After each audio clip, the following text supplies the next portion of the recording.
Welcome to my channel. ఈ వీడియోలో AP ప్రభుత్వ ఉద్యోగులకు పీఆర్సీ ప్రకారంగా జీతాలు సీఎంతో భేటీ అండి. ముఖ్యమైన నిర్ణయాలు వెల్లడి.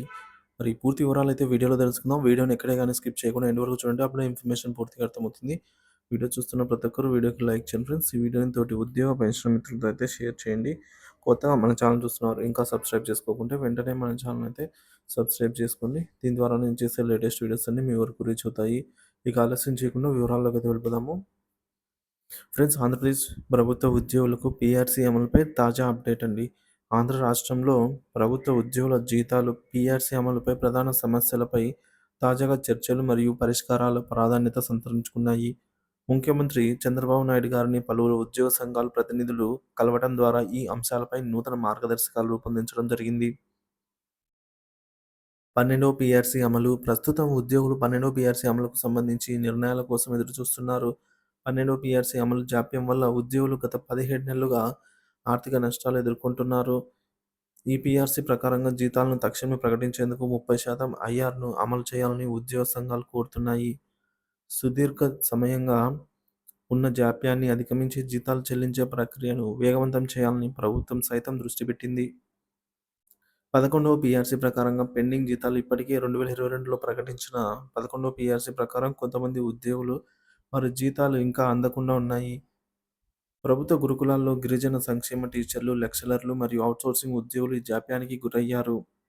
కె. రామకృష్ణ గారు సిబిఐ రాష్ట్ర కార్యదర్శి ఈ విషయాన్ని ముఖ్యమంత్రి దృష్టికి తీసుకువెళ్లి 2022 పీఆర్సీ ప్రకారంగా జీతాలు చెల్లించేందుకు తక్షణ చర్యలు తీసుకోవాలని లేఖ రాశారు. గిరిజన సంక్షేమ గురుకులాల ఉద్యోగుల సమస్యలు.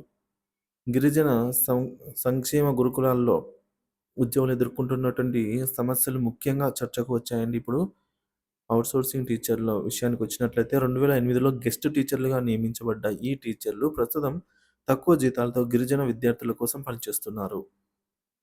2017లో వీరిని అవుట్సోర్సింగ్ ఉద్యోగులుగా మార్చి జీతాలను పెంచకపోవడం వల్ల వీరికి మరింత ఆర్థిక ఒత్తిడిని అయితే ఎదుర్కోవాల్సి వచ్చింది. కాంట్రాక్ట్ టీచర్లుగా మార్పు. 1656 మంది అవుట్సోర్సింగ్ టీచర్లను ఒప్పంద విధానంలోకి మార్చి 2022 పీఆర్సీ ప్రకారంగా జీతాలు చెల్లించాలి అనే అభ్యర్థన ప్రాధాన్యంగా అయితే ఉందండి. రెసిడెన్షియల్ స్కూల్స్ ఏర్పాట్లు. 2016లో గిరిజన హాస్టల్స్ను రెసిడెన్షియల్ స్కూల్స్గా మార్చడం జరిగినప్పటికీ టీచర్ల స్థిరమైన నియామకాలపై చర్యలు తీసుకోలేదని లేఖలో ప్రస్తావించారు. ఆర్థిక ఒత్తిడి మరియు పరిష్కారాల మార్గాలు. ప్రభుత్వం ఎదుర్కొంటున్న ఆర్థిక ఒత్తిడిని అధిగమించడానికి ప్రాధాన్యత క్రమంలో ప్రకారంగా నిర్ణయాలు తీసుకుంటోంది. జీతభత్యాల పెండింగ్ జీతాలను దశలవారీగా చెల్లించేందుకు షెడ్యూల్ రూపొందించడం జరిగింది. సాంకేతికత వినియోగం. సాంకేతిక పరిజ్ఞానాన్ని వినియోగించి జీతాల చెల్లింపుల ప్రక్రియను వేగవంతం చేయాలని ప్రభుత్వం ప్రయత్నిస్తోంది. తదుపరి చర్యలు. పీఆర్సీ అమలు. 12వ పీఆర్సీ, 11వ పీఆర్సీ ప్రకారంగా ఉద్యోగుల జీతాలను సమయానుసారంగా చెల్లించే విధానం.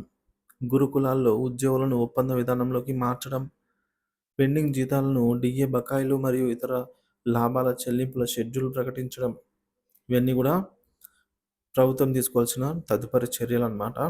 సో ప్రాధాన్యత క్రమంలో వీటిని త్వరగా అమలు చేయాలని ఉద్యోగ పెన్షన్లు కోరుతున్నారండి.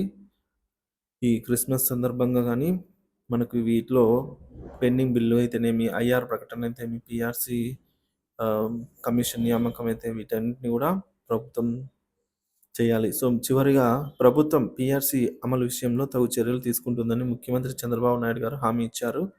ఉద్యోగుల సంక్షేమానికి ప్రాధాన్యత ఇచ్చి వారి సమస్యలను సమర్థవంతంగా పరిష్కరించడానికి సదా కృషి చేస్తున్నామని పేర్కొన్నారు.